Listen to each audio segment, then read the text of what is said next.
سوشل میډیا باندې چند خلک تی هغې دا یو مسله ذکر کوي چې وایي قرآن عظیم الشان کې الله فرمایي وانتم عاکفون فی المساجد. مساجد ټکې ذکر دی چې اعتکاف صرف اور صرف په مسجد کې جایز دی، نورو ځایونو کې اعتکاف نه کیږي. نو مونږ هم وایو چې د سړو اعتکاف په مسجد کې صحیح دی، نورو ځایونو کې صحیح نه دی. خو پاتې شو د زنانه اعتکاف. نو هغوی دا خبره خوري چې زنانه په کور کې اعتکاف صحیح نه دی، دا به په مسجد کې وایي اعتکاف کوي. داسې نه ده جی. عائشه رضی الله عنها فرمایي کو چېرته نبی علیه الصلاة والسلام ته د خپل دور زنانه یادولې، خو د دغې زنانو علم ورته وي نو خامخا به یې منع کړې وې چې تاسو منځونه په خپلو کورونو کې کوئ. د صحابو دور دی، پاک صفا دور دی. نو کو د دې دور ورته علم و نو په طریق اوله به نه منع کوله. د فتنې فساد دور دی. د فرض موز د پاره زنانه مسجد ته نشي راتلی، د سړو سره اختلاط راځي نشي راتلی. کو پردې انتظامي جدا خبره. نو چې فرض موز د پاره نشي راتلی نو د مسنون اعتکاف د پاره راتلل کم ځای نه جایز شو. نو ښځه به د خپل کور په یو خاص مخصوص کمره کې دا به د اعتکاف نیت کوي. فقها فرمایي چې د دې دپاره دغه کمره دا د مسجد حکم لري چې د اعتکاف په نیت سره د کمرې ته ننوته نو د کمرې دغه حدود د دې نه به بغیر د ضرورت نه بهر نه وځي. کو لیټرین دننه وي ډېره ښه ده، کو دننه نی بهر وي د کمرې نه نو د دې د ضرورت دپاره راوتي چې خپل ضرورت یې پوره کوي، فوراً د دوباره ننوځي. دې سره اعتکاف نه ماتېږي.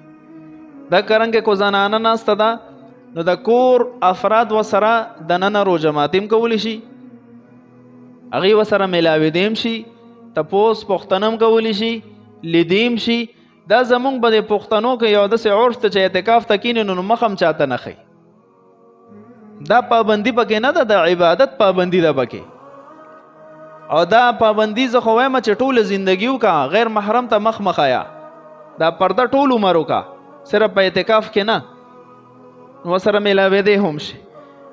بیا دا خبر هم ذکر کوي دا احناف چې وی ښځه به په کور کې اعتکاف کوي، مسجد ته به نه راځي، وي دا بې دلیله خبره ده. وی هیڅ قسم بې دلیله نه ده. حدیث مبارک کې راځي لما اراد الاعتکاف امر بقبة فضربت فی المسجد.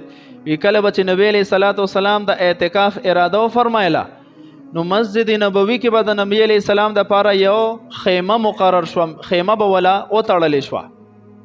چې خیمه وتړلې شوه فلما دخل المسجد رأى قبابا مضروبة. مسجد ته نبی علیہ السلام راننوتو، نور خیمې مولیدې.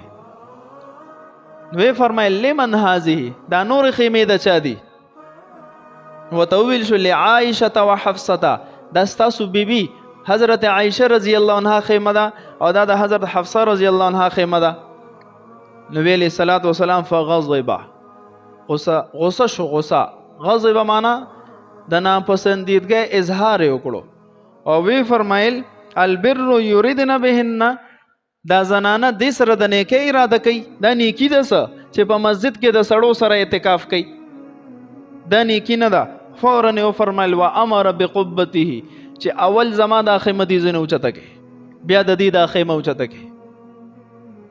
او په هغه میاشت باندې فلم یعتکف فی ذلک العشر، نبی علیہ السلام په دغه عشره کې اعتکاف ونه کړو، را روان کال بیا 12 اعتکاف وکړو.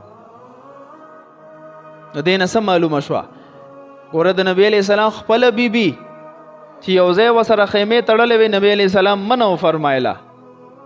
نو چې بیا پردۍ زنانه په مسجد کې اعتکاف کوي، د دې نه په طریق اوله باندې منع ده.